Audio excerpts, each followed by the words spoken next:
Continuando con esta serie de videos relacionados con el tema de floculación, en este momento vamos a iniciar con el tercer video, o sea, el tema 3, que ya son los parámetros de diseño.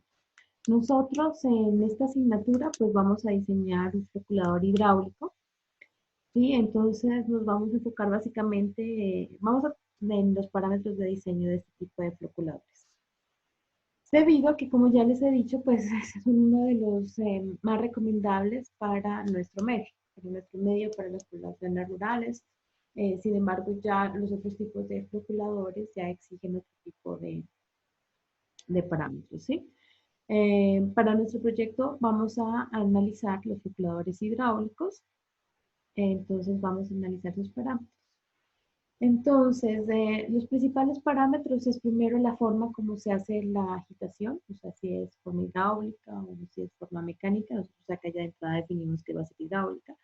Luego tengo que definir gradiente de velocidad y tiempo de retención. En estos dos, como ya les dije anteriormente, estos dos valores se obtienen mediante el ensayo de jarras. Voy a idearme a ver cómo hacemos para hacerlo en laboratorio. Voy a ver qué me invento. Pues para hacerlo de forma virtual, ¿no? Y luego,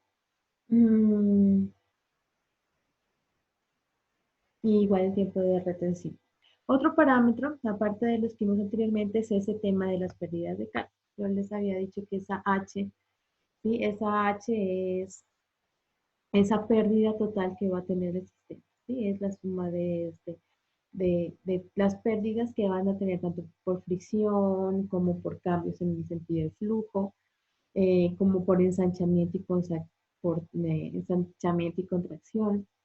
La suma de estas pérdidas constituye el H sub T, que es el H total, la pérdida de carga total.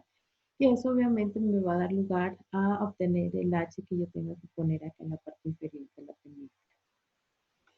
Entonces, una de las cosas más importantes para el diseño de los floculadores es el cálculo de las pérdidas, ¿sí? Entonces, las pérdidas básicamente va a ser igual a la H' más H sub 2, que como lo vimos anteriormente, el H' es cambio en dirección y turbulencia y ensanchamiento y contracción. Entonces, esta H sub 1 es dirección y turbulencia y esta es contracción y ilustrado. Estas dos me forman el H sub 1. Y ya la fórmula nos ha dicho que esta pérdida es proporcional a la carga de velocidad. Por lo tanto, H sub 1 va a ser igual a un factor K, que es una constante ya definida empíricamente, ¿sí? Y da un valor de 2 a 4. Esto lo dice Arboleda Valencia en su libro, y bueno, y muchos otros en realidad. Por N, que es el número de tabiques, por la velocidad promedio del flujo, dividido al cuadrado, dividido entre 2. ¿Qué nos dice además el RAS? Y aquí se hizo la selección de los parámetros de diseño según la RAS, y nos dice que la velocidad del agua a través del tanque va a estar entre 0.2 y 0.6. Algunos diseñadores, como ya lo vimos en el diseño, pues podemos dividir uno, dos o tres sectores. Y esto nos ayuda a incrementar el espacio de los tabiques. Entonces, yo puedo poner una velocidad elevada al principio y después irla bajando al final. También tenemos, no se recomienda velocidades más altas de 0.6 metros por segundo, ya que estas me rompen el flow. Entonces, todo el trabajo que estoy haciendo en floculación pues se pierde, ¿no? Y luego, si yo tengo una velocidad muy bajita, de 0.1 o menores de 0.2, pues obviamente ya empieza la sedimentación. Y eso es lo que tampoco queremos en el tanque de floculación. Cada una de acuerdo con las fuerzas. Bueno, entonces el coeficiente K, como ya lo vimos anteriormente, es adimensional y varía en proporción directa con la pérdida de K, ¿sí? Por lo general, este valor de K se toma como 3 y está entre 2 a 4. El espaciamiento entre los tabiques, bueno, y de los estudios, pues hay estudios que realizaron Cordón y Samayoa, pues nos han recomendado que utilicemos siempre el valor de K igual a 3. Ahora tenemos el valor de H sub 2. Entonces, H sub 2, ¿a qué se refiere? Obviamente, el H sub 2 se refiere a la fricción que se genera entre el paso de agua a través de cada tabique, ¿sí? Entonces, H sub 2 es igual a S por L, S es igual a pendiente, entonces aquí tenemos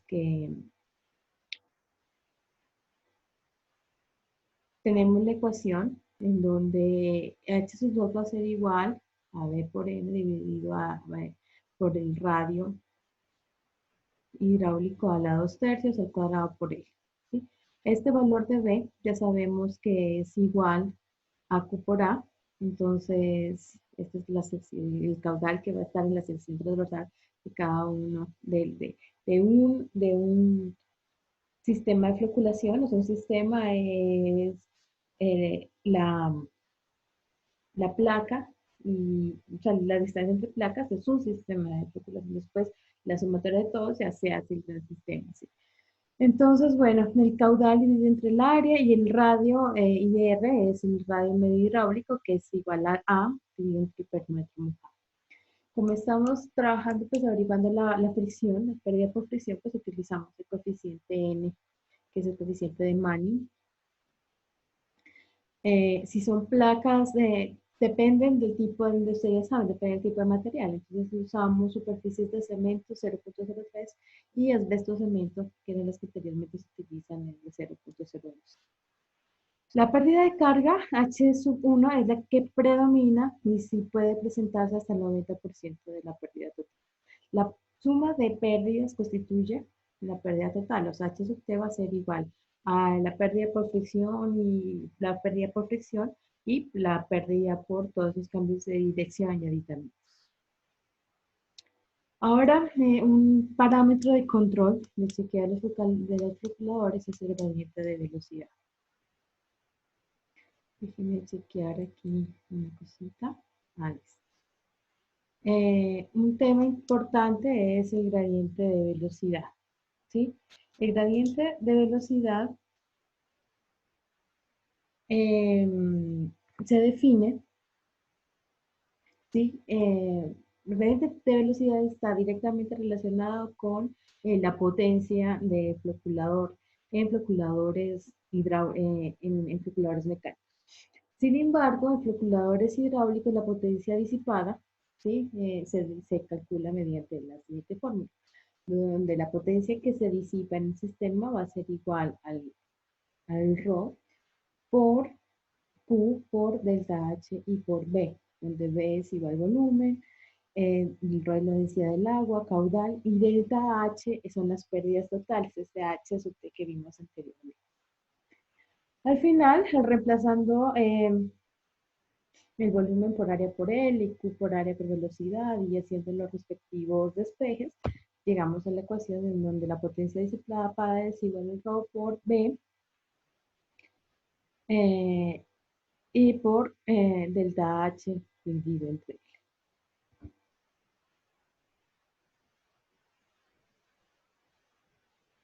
Teniendo en cuenta esto, ¿sí? Como volumen dividido entre Q nos va a dar igual el tiempo, hago unos despejes, por lo tanto vamos a tener que la potencia disipada va a ser igual a densidad por delta H dividido entre T, reemplazando por el valor del tiempo de retención luminal.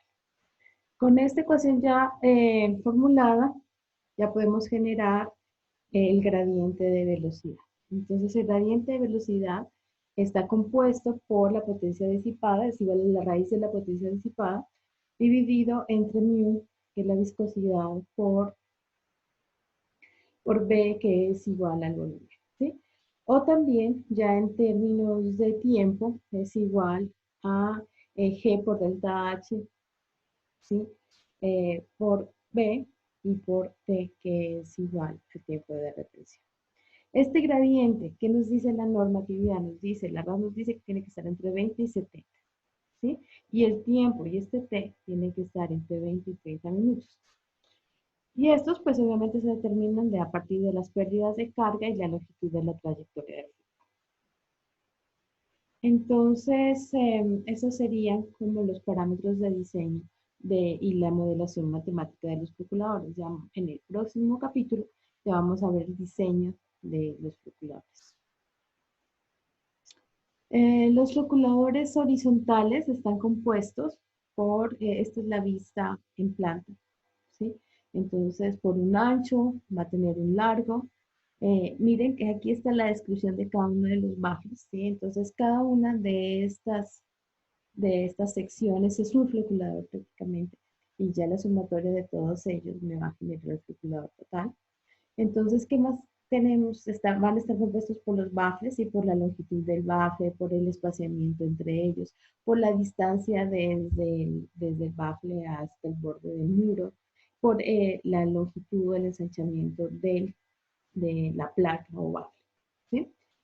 Estos porque son recomendables. Primero porque no tienen cortocircuitos, el flujo queda retenido durante un tiempo, casi igual el periodo de detención nominal, no tiene partes movibles, perdón, de forma que su operación y mantenimiento son más simples. La pérdida de carga necesaria para producir un determinado gradiente de velocidad es mayor, o sea, no requiere un consumo externo de energía, y lo que es una considerable ventaja, ¿sí? Y esto lo hace, como ya lo había dicho, en países en vías de desarrollo, en donde no tenemos mucha industria y tenemos más bien que desarrollar tecnologías apropiadas. Criterios de diseño, entonces, bueno, hay un libro que sí les recomiendo si cuando quieran hacer diseños, es los diseños sencillos, ¿sí? No más que todo como para este nivel de pregrado, es el libro de Villegas de Brigard, donde pues nos hace una síntesis, ¿sí? De diferentes criterios de calculadores hidráulicos de tabiques. Entonces tenemos, mm, aquí está lo de la raza, aquí tenemos lo del CEPIS, el Centro Panamericano de Ingeniería Sanitaria. Sí, aquí están los criterios de arboleda también. Entonces, obviamente nosotros nos vamos a basar en los criterios de la raza, ¿cierto? Entonces, como ya habíamos dicho, el gradiente tiene que estar entre 20 y 70 segundos en la -1, el tiempo de 20 y 30, la velocidad de 0.2 a 0.6, ya vimos por qué. Y con esos parámetros, pues nosotros iniciamos nuestro proceso de diseño. Como lo vimos, el gradiente 20-70, el tiempo de atención 20-30, velocidad 0.6. Ya ¿sí? El área de sección de los canales se puede obtener dividiendo el caudal dividido entre la velocidad. Nosotros estimamos la velocidad que viene el canal de entrada de coagulación. La longitud efectiva va a ser igual a B menos C. B es la longitud total, pero la efectiva es la resta de, y es el espaciamiento, ¿sí? Eso quiere decir el ancho del canal menos ese espacio que hay desde la placa hasta el borde del muro. El número de caudal de canales se calcula mediante la longitud total dividido entre la longitud de cada uno de los tabiques. La longitud total se calcula mediante la fórmula n por a más n menos 1 por b. Y pensaría que vamos a ver un poco algunos parámetros que tenemos en el libro, ya que aquí en estas diapositivas creo que me falta uno o dos para yo entrar en los parámetros de diseño. Bueno, entonces como podemos ver, ya lo que sigue y ya la formulación matemática la vamos a detallar en el ejemplo de diseño, que lo vamos ya a realizar en el próximo video. ¿Listo? Con esto ya tenemos toda la parte teórica. Recomendación, no entiendan, miren los videos o lean el libro guía del curso. ¿Listo? Muchas gracias por su atención y nos vemos hasta el nuevo video. Gracias. Y nos vamos a ver en clase. Voy a dar un tiempito, ¿sí? El jueves a las 10 para resolver alguna pregunta y para orientarnos en el curso. Ya el diseño del circulador horizontal ya quedaría para después de Semana Santa. ¿Listo? Entonces, que tengan un buen fin de semana. Hasta luego.